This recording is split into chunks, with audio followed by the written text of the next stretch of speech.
لنا واغفر لنا ما مضى يا واسع الكرم اللهم صل وسلم وبارك عليه اللهم صل وسلم وبارك عليه. بسم الله الرحمن الرحيم. قال المؤلف رحمه الله تعالى ونفعنا به وفي علومه وبكم في الدارين آمين يا رب العالمين. Bismillahirrahmanirrahim. Faslun fi adadi mubtilatis sholati.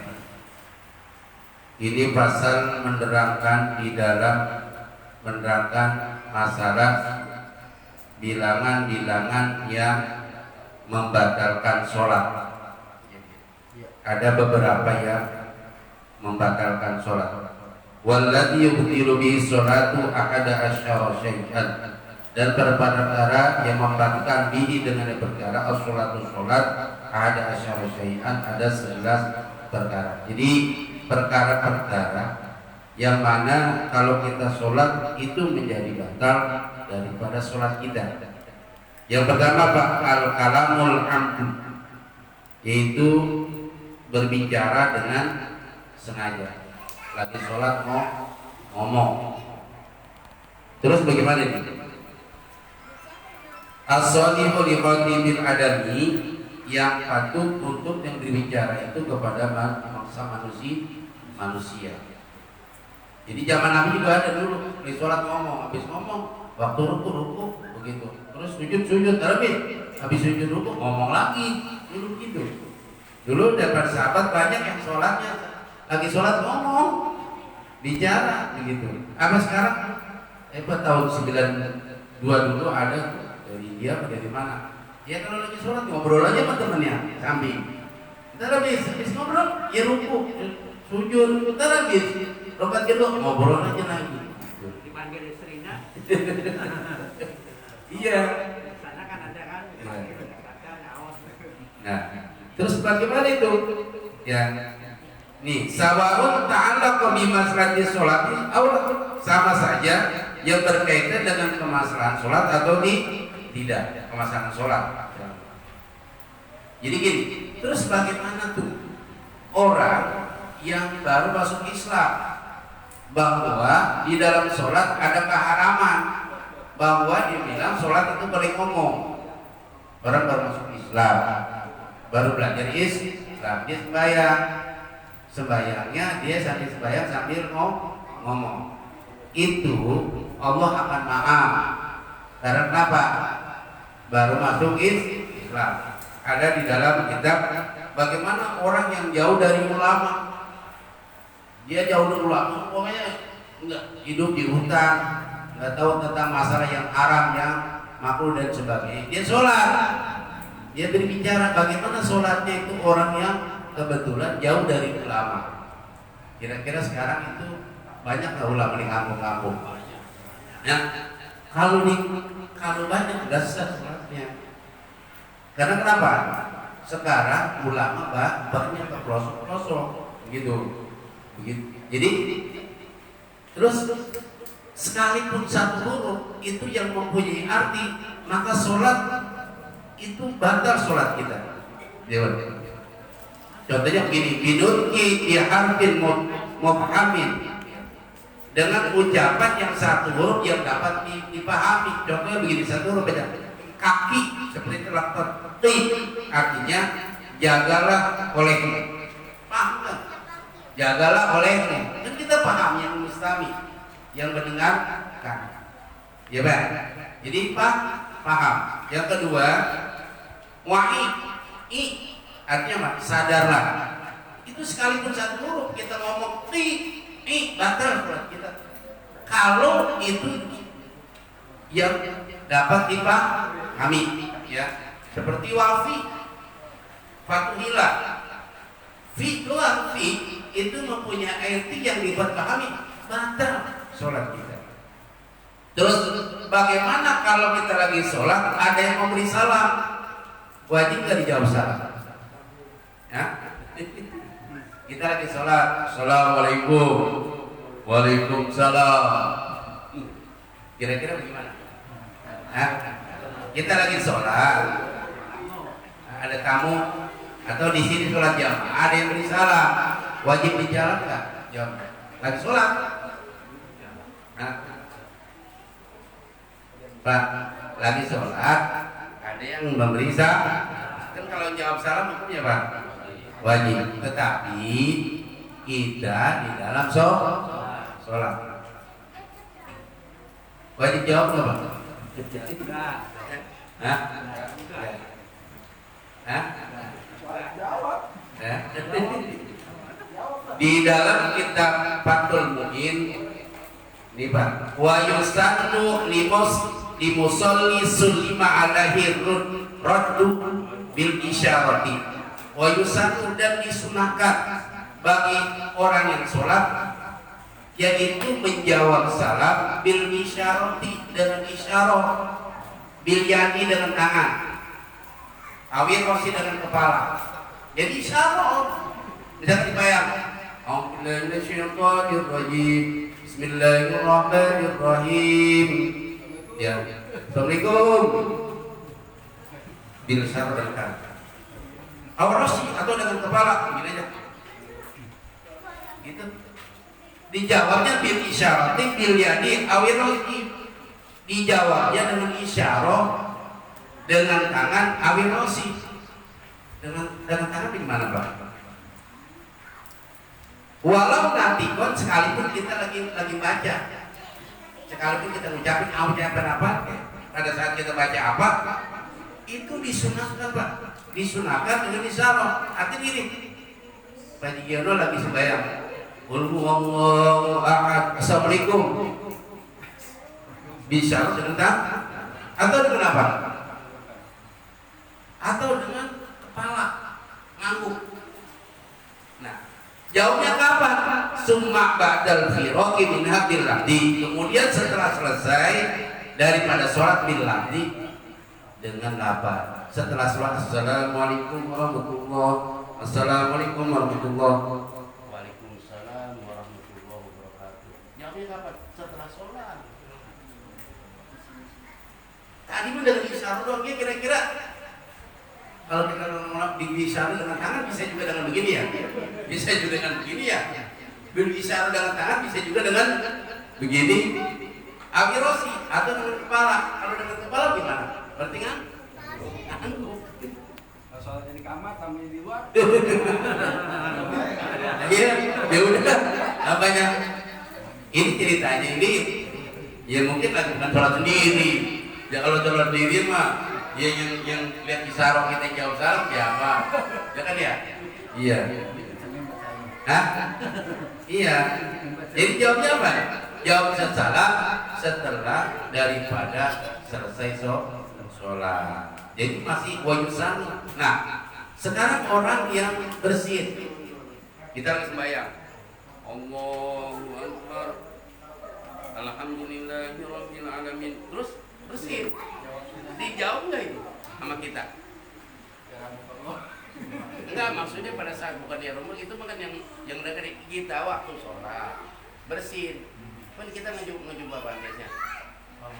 Alhamdulillah. Nah, pada saat sholat kita bersin, kita enggak, maksudnya kita jawab nggak bersin kita yang bersin? Hah? Tapi biasanya kalau sholat di dalam, Ya. ada tamu salam, ya kelihatan nunggu tamunya. Iya. Nah, itu baru keluar. Ya, nanti kalau dengan isyarah setelah kita salam baru jawab waalaikumsalam. Kalau seandainya lagi banyak di kita sembahyang begitu tuh terus ada yang disalam, dia kita kasih isyarah, berarti dia ini orang paham bahwa dijawab sama kita dengan isyarah. Yang kagak tahu ngaji udah kagak tahu. Kalau misalkan dijawab sama, misalkan sholat zuhur, kamu nih kita di dalam, kayaknya kelihatannya banyak. Nah, terus bacaan itu kita jawabnya harusnya syirik jadi jahar gimana? Misalkan ada tamu. Iya, yang penting dijawab. Ya, terus kita buat menadakan lagi sholat. Iya. Takbir. Dan jawaban ini nggak perlu iya dulu waalaikumsalam. Jadi dalam itu aja sih aja cukup untuk kendaraan diri kita waalaikumsalam itu sudah dijawab. Karena memberi jawaban itu hukumnya wah. Kalau dikasih tanda. Ya nggak apa-apa, enggak. Itu yang penting kita aja ya jawab. Bapak asir atau dahar itu yang penting kita sudah menjawab. Sekarang bagaimana kalau kita bersin?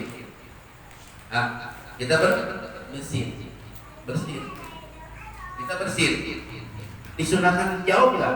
Kita lagi bersin, kita lagi sholat lagi bersin. Bersin kan kita harus ngucapin ya.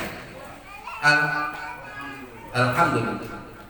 Nah, di sini ada di dalam kitab waliman aqasa fiha ayyamada wa yusmi anafsahu, dan disunahkan bagi orang yang bersin mengucapkan alhamdulillah wa yusmi anafsahu, dan bisa hanya didengar untuk dirinya saja di meja lagi. Allahu akbar.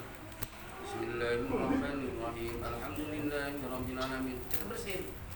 Disunahkan masih menjawab terus enggak, bukan alhamdulillah, ini mah kita apa alhamdulillah kalau yang jauh mah ya alhamdulillah, ini mah maksudnya pada saat kita sembahyang kita bersin, kita disunahkan mengucapkan hamdalah. Masih boleh ya? Ayyahmada boleh, cuman wa yusmi anafsahu, didengar sama diri kita sendiri. Kita bersin lagi menyama, jangan sampai didengar orang lain. Lu teriak lu. Alhamdulillah. Takutnya damar refleks. Iya. Jawab langsung. Nah, terus bagaimana orang ini yang spontan yang punya lata? Nah, dia lata ada jatuh, dia berbicara kan? Ini bagi orang yang lata bagaimana sembahyangnya? Di dalam kitab Fathul Muin, apabila orang yang gerak-geraknya begitu, memang dia tidak sengaja, dia memang begitu, itu nggak apa-apa hukumnya. Oh, maaf. Kan ada orang kalau lata, apa aja jatuh masih, bener ya? Cecek jatuh, ya kan nggak boleh. Satu kali satu huruf aja yang bisa dipahami seperti apa? Ti, ai, fi. Itu satu huruf yang mudah dipahami, batal sholat kita. Terus bagaimana orang yang sholat DM mulu? Kalau DM dengan sengaja batal. Kecuali saya jadi imam, kalau nggak di DM-in, Fatihah saya rusak, nggak apa-apa. Saya menjalani, lagi batuk mulu juga itu batuk. Batuknya sengaja nggak? Kalau seorang, kalau memang dia batuk dari awal sampai akhir batuk memang nggak bisa kuat ditahan, nggak apa-apa. Kalau dibatuknya yang main-main itu batal sholat. Batuk. Memang kalau kayak anak kecil kita batuk ya pada ngikutin. Iya, kan kita batuk nih, bapak-bapak batuk dan ngikutin. Bener ya? Lah ya itu sebetulnya ya kalau orang kita ngapa-ngapa ngikutin. Ntar di masjid lagi semua batuk. Ya. Jadi pertama yang tidak batal orang yang baru masuk Islam. Yang kedua orang yang jauh dari awal, memang dari masih kecil jauh dari ulama. Memang nggak ada. Kalau sekarang mungkin nggak bisa alasan ya untuk berbicara. Jadi gitu. Jadi ada kesunahan di dapur kita di dalam kita melaksanakan sholat.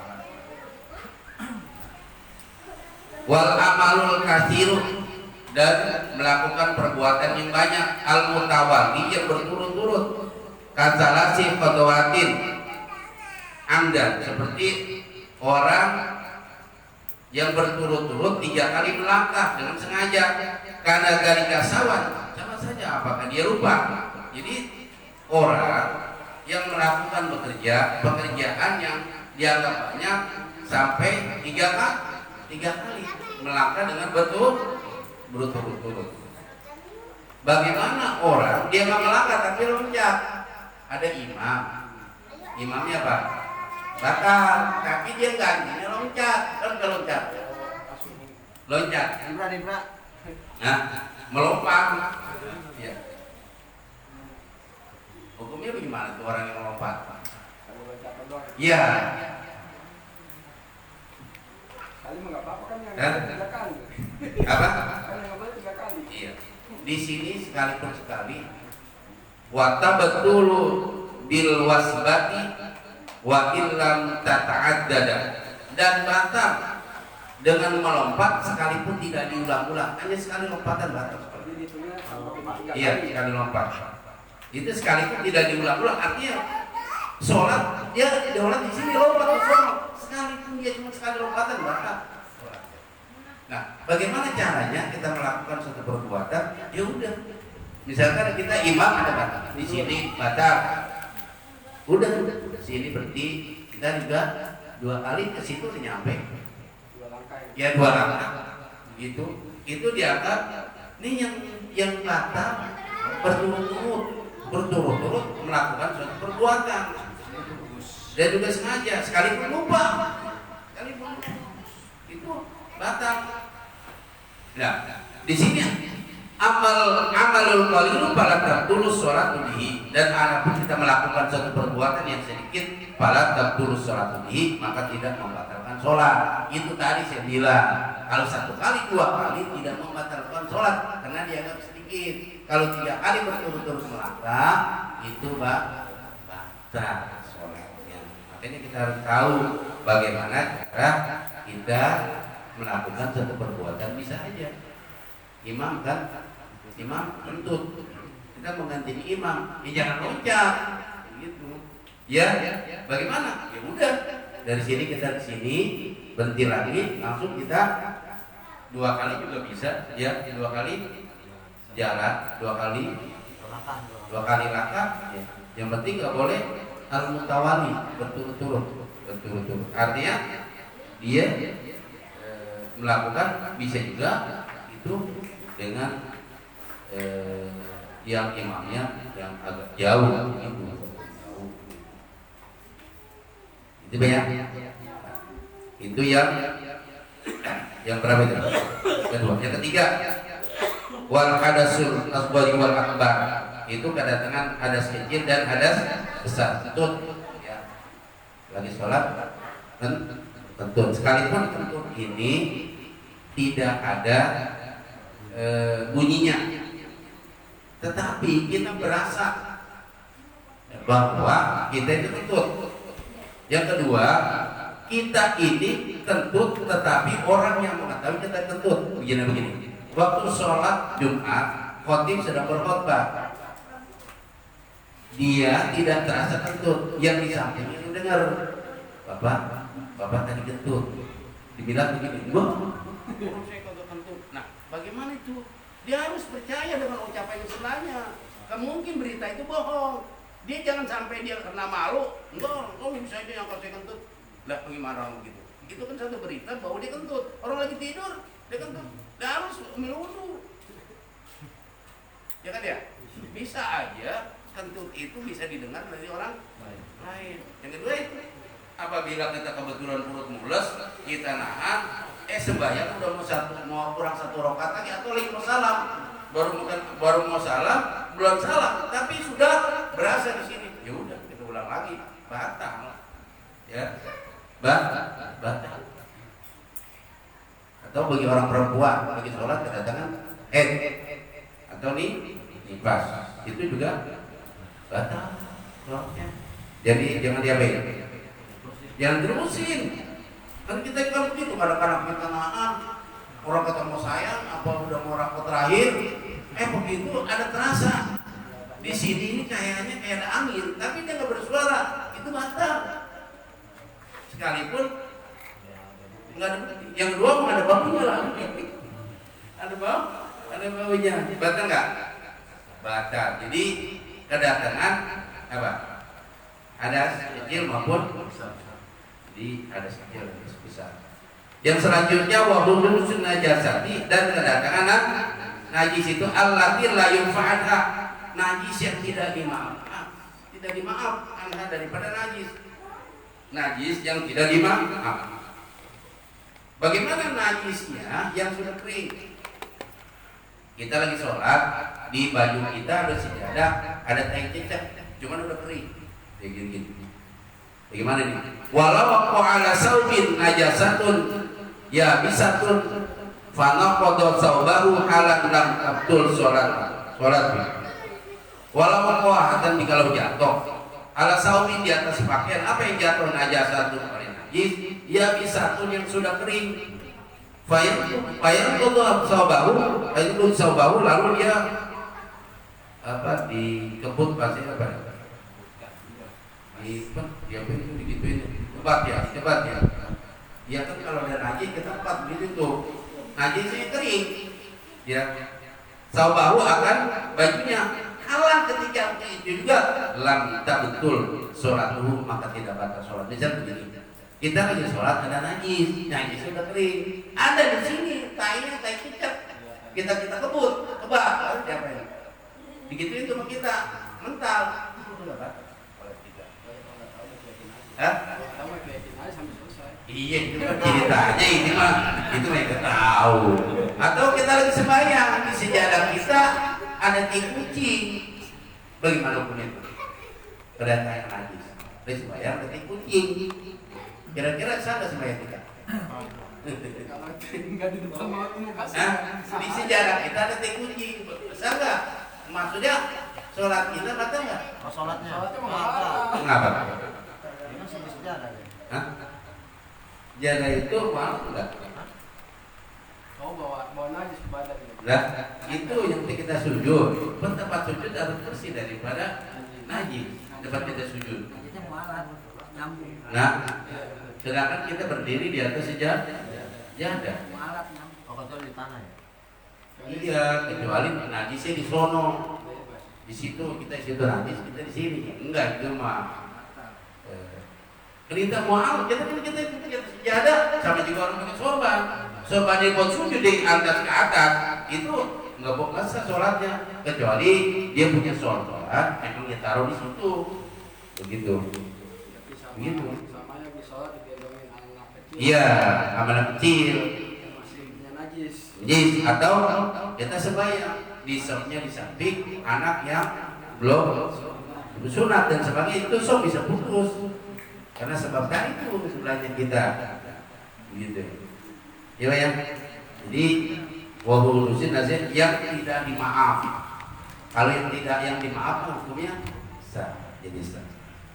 Terus kalau kita begini kedatangan najis bisa aja lagi sembahyang terus isi kita warin darah ngana tuh itu kan kedatangan najis pada saat sholat.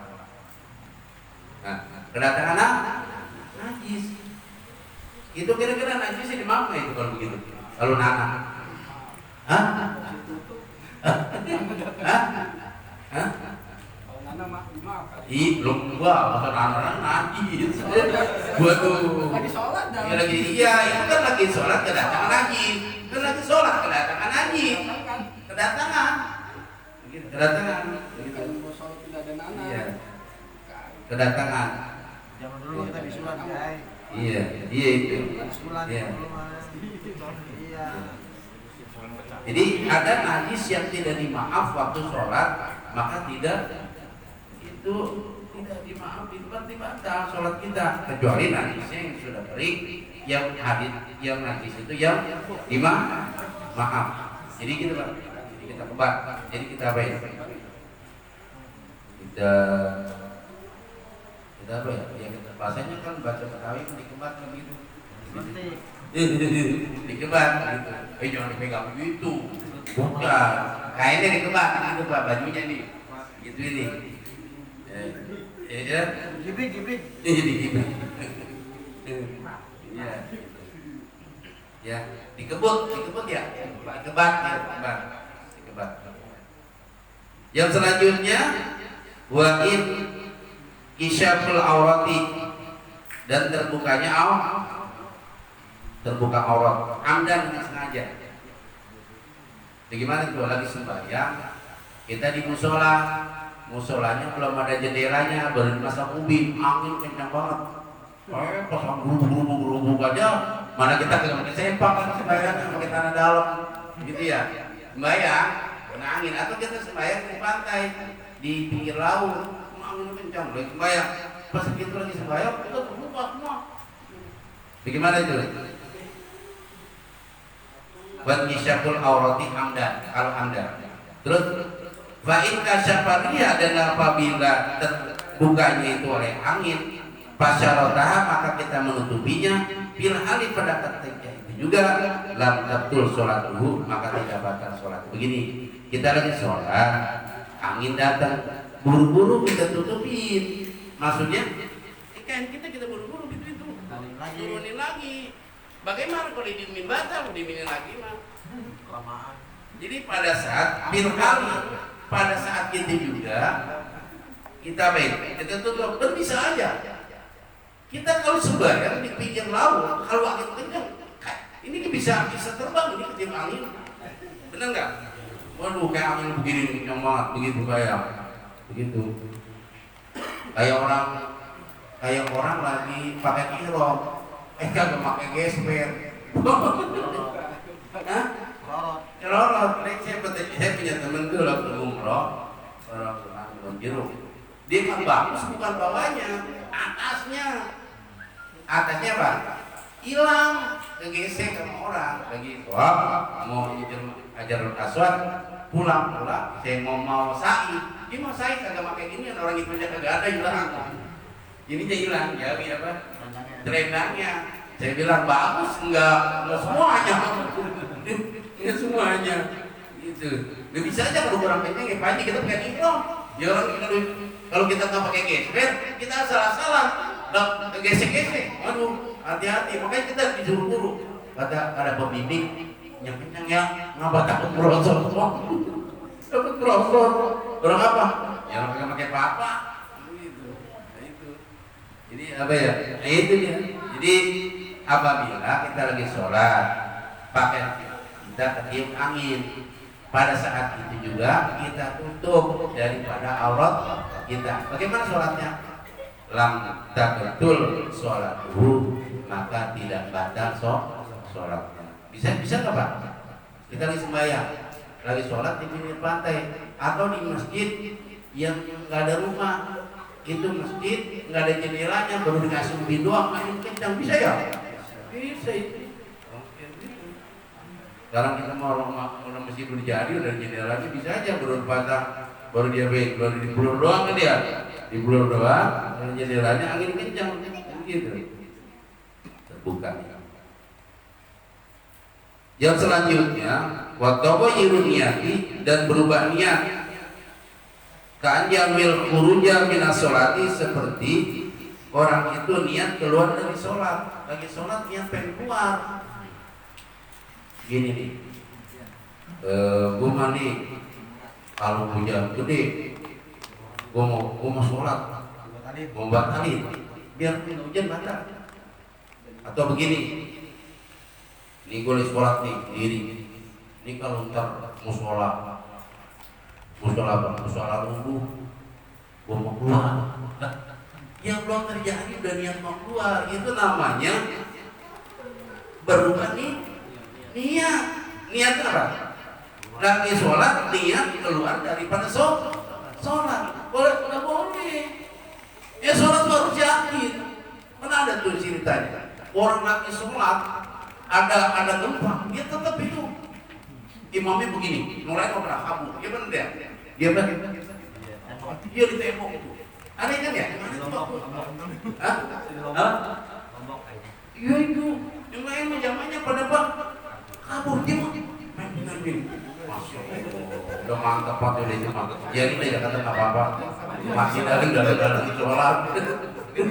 Iya. Jadi ada nggak ya orang sholat tapi berubah niatnya? Perubahan itu karena ada sesuatu. Sekalipun nggak terjadi terbatas. Lagi sholat keluar daripada sholat. Iya. Nggak boleh. Harusnya terus mantap. Di mana apa kek? Gitu. Karena tidak harus sholat. Yang selanjutnya, wastibarul kiblati, membelakangi kiblat. Ka'an yaj'alaha khalfa dhuhri, seperti dia menjadikan kiblat khalfa dhuhri, di belakang punggungnya. Dia sembahyang, kiblat itu di belakang punggungnya. Baik, ada apa? Iya. Nah, kalau di Mekah sembahyang karena Ka'bahnya di sini, orang dari mana aja nggak apa-apa. Dari arah utara, dari selatan, dari barat, dari timur, semua ada ke Ka'bah. Kenapa? Ka'bahnya di situ. Tapi kita di Madinah supaya kemana Pak? Kalau di Madinah, kita di Masjid Nabawi, kita arah kiblatnya kemana Pak? Arah mana? Arahnya yang ke depan Pak. Ke arah mana Pak? Masjid Jalani kemana? Arahnya? Hah? Iya, ke Ka'bah di Nabawi. Nabawi kan Nabawi kota Madinah. Ngadepnya mana? Ke selatan. Ke selatan di sini. Madinah karena Ka'bahnya sebelah sono. Iya, ke selatan. Ke arah ke selatan. Gitu. Yang nggak boleh di Masjid Nabawi ada kemana aja. Yang boleh mah di Masjid Haram. Boleh. Nah kan Nabi juga dulu sembahyang lama kan? Sampai 17 bulan Nabi Baitul Masjid. Kan ada ayat bahwa di wajaka syatrul Masjidil Haram. Ada orang Yahudi Nasrani makanya sembahyang harus konsisten. Gua ngadep sono, sekarang gua ngadep sono jangan tinggi. Kemarin ngadep sono. Begitu. Ya kan ya. Nabi sampai berapa? 17 bulan. Langsung baru ada tadi kan ke Baitul Maqdis.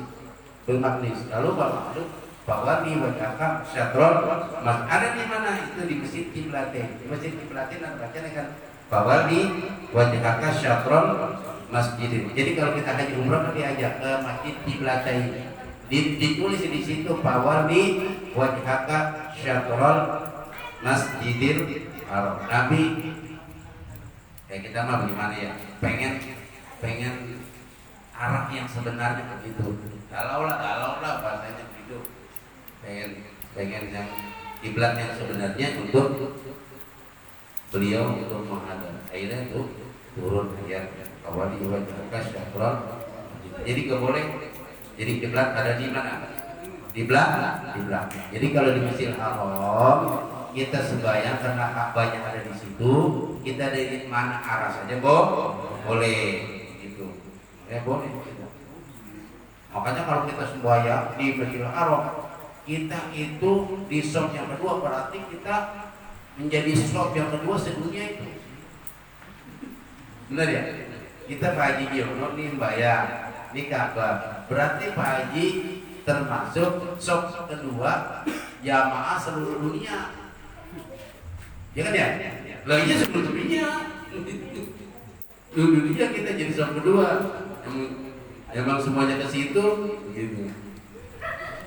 Nah, yang selanjutnya wal aklu wasyurb. Makan dan minum. Kasiran. Itu kasiran Bapak. Maksudnya masa sembahyang makan. Terus sebagai orang yang baru masuk Islam Jakarta makan itu boleh. Kira-kira dimaaf nggak? Dimaaf. Hah? Dimaaf nggak? Maaf. Tapi kalau kayak kita